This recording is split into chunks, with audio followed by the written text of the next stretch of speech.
Друзья, всем привет! Близится роевая пора, а это значит, что необходимы какие-то противороевые меры. Одним из таких методов является замена маток. На молодых матках пчелы роятся гораздо реже. И если матку заменить на молодую, то тогда проблем не будет.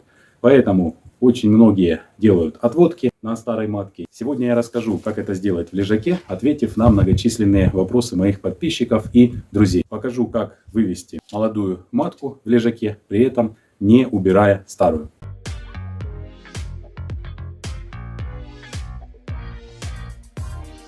Перед нами ульи лежат с развитием на 13 рамок и заставная. Особенностью лежака является наличие литков с одной стороны и с другой стороны. Этим мы и воспользуемся. Обычно уже при таком количестве рамок имеется 7-8 рамок расплода. Это значение считается критическим для роения пчел, потому что, выйдя из печатного расплода, будет очень много пчелы. В таком случае, даже если мы расширим до полного корпуса, до 20 рамок, все равно роение возможно. Мы сейчас не берем во внимание особенность породы, предрасположенность к роению и так далее. Отвечаем точно на вопрос, как вывести вторую матку. Заменить матку в лежаке. Кстати говоря, друзья, данный способ поможет также тем, у кого лежаки и вы находитесь исключительно на стационаре и не хотите увеличивать количество семей, делать отводки, увеличивать количество ульев. Этот способ всегда используют в лежаках для того, чтобы просто держать определенное количество пчелы. Для этого, друзья, мы берем с вами рамки, которые у нас являются кормовыми, медоперговые. Ставим к этой части улья, к этой стенке. Можно поставить, найти, например, вот эта рамочка будет иметь уже какой-то засев. Поставить ее сюда, найти рамку с маткой и открытым расплодом, там где матка работает. Поставить в эту сторону и также добавить еще можно какую-то одну рамку, чтобы матка продолжала там работать. То есть, либо это будет какая-то максимально пустая рамка из этой части, либо вообще вы какую-то сушь ставите для того, чтобы здесь было где работать матки. Все эти рамки просто с пчелой, как они есть, вы переставляете.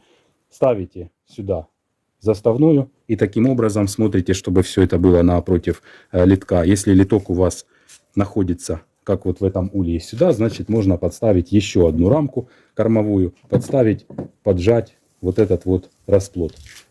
Таким образом. Иными словами, в лежаке вы сделали отводок на старой плодной матке. И здесь у вас эта матка будет продолжать работать, она будет продолжать наращивать массу пчелы в этом улье. Эти рамки мы либо сдвигаем, либо добавляем сюда сушь под мед, все зависит от медосбора, либо сюда доставляем сушь, если у вас уже идут какие-то взятки, идут какие-то приносы. То есть это уже дальнейшие действия, они индивидуальны под ваши условия. То есть вы ставите рамки под мед и наращиваете. Здесь пчелы будет больше за счет выхода печатного расплода, здесь работает матка. Обязательно, друзья, в этой части вы должны проконтролировать, чтобы у вас осталась рамка с яйцом. Однодневным, двухдневным яичком, которое только-только посеяно маткой. То есть обязательно для того, чтобы здесь у нас образовалась молодая матка. Пчелы заложат маточник с вещевой по причине отсутствия матки в этой части улья, потому что они не будут знать, что здесь матка находится. Они работают на этот литок, на эту сторону, заложат маточники, выйдет молодая матка, облетится, и она будет там работать. Дальше, по мере роста рамок, когда с этой стороны у вас пчела наращивается, вы также расширяете семью. Возможно, у вас уже было практически полностью занят улей, вы только вставляете перегородку между рамками, разделив семью пополам. То есть вариантов море, различных вариантов, как разделить, как поставить.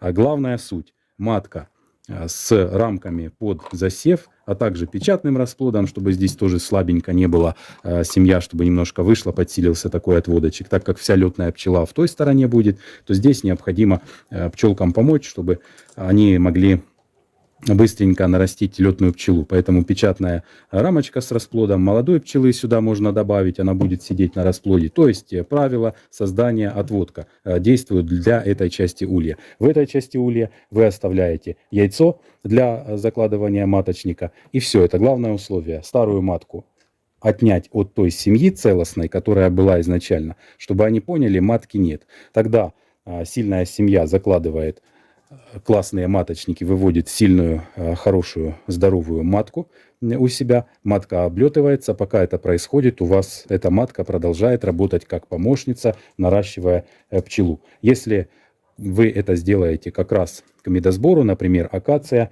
вы можете потом заменить вот эту вот заставную досточку какой-то досточкой с решеткой, с сеткой, либо же специальной диафрагмой ганимановской, чтобы матки не дрались, не убивали друг друга. Объединить эту семью, предварительно матку убрать перед объединением старую. Вы ее убираете, может кому-то подарили или убили. И объединяете эти две семьи. Убираете перегородку, у вас получается таким образом мощная семья на медосбор. Ставите на этот улей надставку 145-ю, и она полностью у вас заносится за считанные дни медом. То есть это уже технология по медосбору, как бы отдельная тема видео. Главное я вам показал. Следующие видео будут уже на вертикальных ульях, которыми я пользуюсь. Там я буду показывать, как это делать вверх, как делать две матки, как выводить молодых маток и много чего будет по выведению маток в этом сезоне. Поэтому не переключайтесь. Всем удачи, всем пока.